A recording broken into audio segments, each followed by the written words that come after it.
Assalamualaikum warahmatullahi wabarakatuh. Perkenalkan, nama saya Kadri Adrian. Saya akan membuat presentasi rencana bisnis dan judul yang saya angkat adalah Kuliner Kita Digital atau platform jasa konten dan pemasaran digital untuk kuliner khas Indonesia. Latar belakang dan masalah yang saya angkat adalah kuliner khas tradisional Indonesia kaya akan cita rasa dan nilai budaya, namun seringkali kurang dikenal secara luas akibat keterbatasan promosi dan akses pasar digital. Di era saat ini, pelaku usaha kuliner tradisional menghadapi tantangan memasarkan produknya secara efektif dan menjangkau audiens yang lebih luas, tetapi generasi muda dan pasar global. Kuliner Kita Digital hadir untuk membantu pelaku usaha kuliner tradisional memanfaatkan media sosial dan platform digital lainnya agar produk kuliner khas ini dapat tampil menarik, viral, dan meningkatkan penjualan tanpa kehilangan aslian budaya. Yang ketiga adalah target pasar dan segmentasi audiens. Yang pertama, pelaku usaha kuliner tradisional, UMKM kuliner khas di era yang berkembang secara digital, konsumen muda dan milenial usia 18-35 tahun yang aktif di media sosial dan tertarik pada kuliner unik dan tradisional. Yang ketiga adalah wisatawan domestik dan mancanegara, pemburu kuliner otentik dan cerita budaya di balik makanan tradisional. Selanjutnya, food blogger atau influencer, para pembuat konten yang membutuhkan kerjasama untuk mengangkat produk kuliner lokal. Selanjutnya, saya akan membacakan model bisnis mengenai judul yang saya angkat. Yang pertama adalah key partner atau mitra utama, pelaku UMKM kuliner, influencer and food blogger, platform media sosial, marketplace and kuliner. Yang kedua adalah key activity atau aktivitas kunci, produksi konten digital berupa video, foto, atau storytelling. Yang selanjutnya manajemen media sosial, pelatihan digital marketing. Yang poin ketiga adalah value proposition atau proporsi nilai, membantu pelaku kuliner tradisional untuk go digital, menyediakan konten kreatif yang mempertahankan nilai budaya asli. Yang keempat adalah customer relationship atau hubungan dengan pelanggan, pelayanan personal, pelatihan dan konsultasi digital marketing, interaksi aktif di media sosial, dan yang selanjutnya adalah channel atau saluran.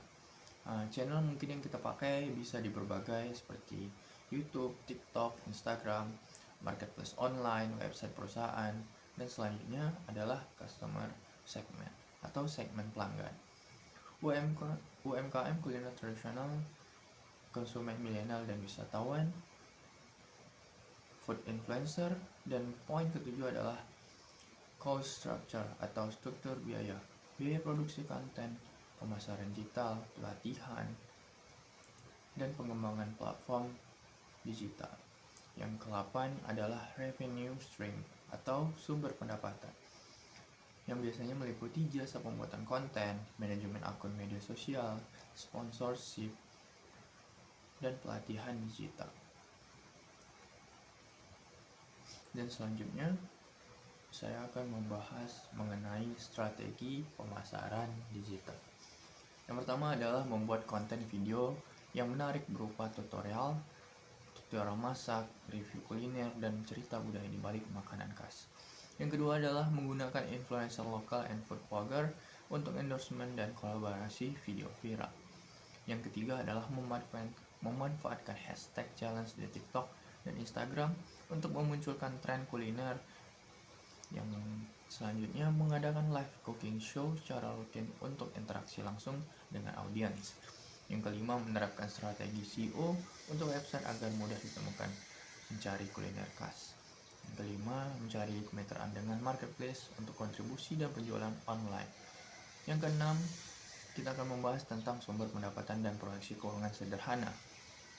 Yang pertama adalah jasa pembuatan konten yang berkisar 10 juta sampai 30 juta per proyek per bulan, manajemen media sosial 5 juta sampai 15 juta per klien atau per bulan, pelatihan digital marketing 2 juta sampai 5 juta per sesi, sponsorship any client di konten 3 juta sampai 10 juta per konten, komisi penjualan produk kuliner melalui platform 5-10% dari omset penjualan proyeksi sederhana. Dengan 5 klien UMKM, pendapatan bulanan bisa mencapai 50 sampai 70 juta dengan potensi pertumbuhan melalui penambahan klien dan perluasan layanan.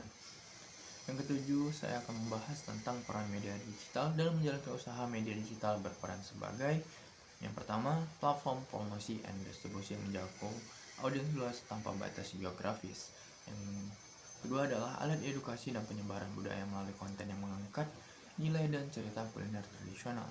Yang ketiga, sarapan interaksi konsumen dan pengusaha melalui fitur live, komentar, and feedback yang real time.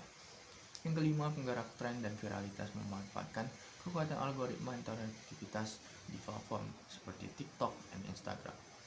Selanjutnya, saluran monetasi baik melalui iklan, sponsorship, jasa konten, hingga penjualan produk digital. Kesimpulan yang saya angkat adalah dalam era digital yang semakin berkembang pesat, budaya termasuk kuliner khas tradisional tidak lagi hanya berperan sebagai identitas dan warisan suatu masyarakat, melainkan juga telah menjadi komoditas yang diproduksi, dikemas, dan diperjualbelikan melalui berbagai platform media digital. Proses komodifikasi budaya kuliner ini membawa perubahan besar pada bagaimana makanan tradisional dipersepsikan, dipasarkan, dan dikonsumsi oleh publik, terutama generasi muda yang sangat aktif di platform seperti YouTube, TikTok, dan Instagram. Komodifikasi kuliner khas melalui media digital dapat dilihat dari berbagai bentuk, mulai dari transformasi kuliner, transform menjadi produk komersial yang massal dengan kemasan dan visualisasi yang menarik, hingga pemanfaatan endorsement dari influencer dan food blogger sebagai alat promosi yang lebih efektif. Mungkin media digital menjadi sarana untuk memperluas jangkauan pasar dan mengangkat kuliner tradisional ke level yang lebih luas, bahkan sampai ke pasar global. Penggunaan platform digital tidak hanya menyederhanakan penyebaran konten kuliner, tetapi juga memungkinkan terjadinya interaksi langsung antara pelaku usaha dan konsumen, serta memicu tren-tren viral yang memperkuat daya tarik kuliner tersebut.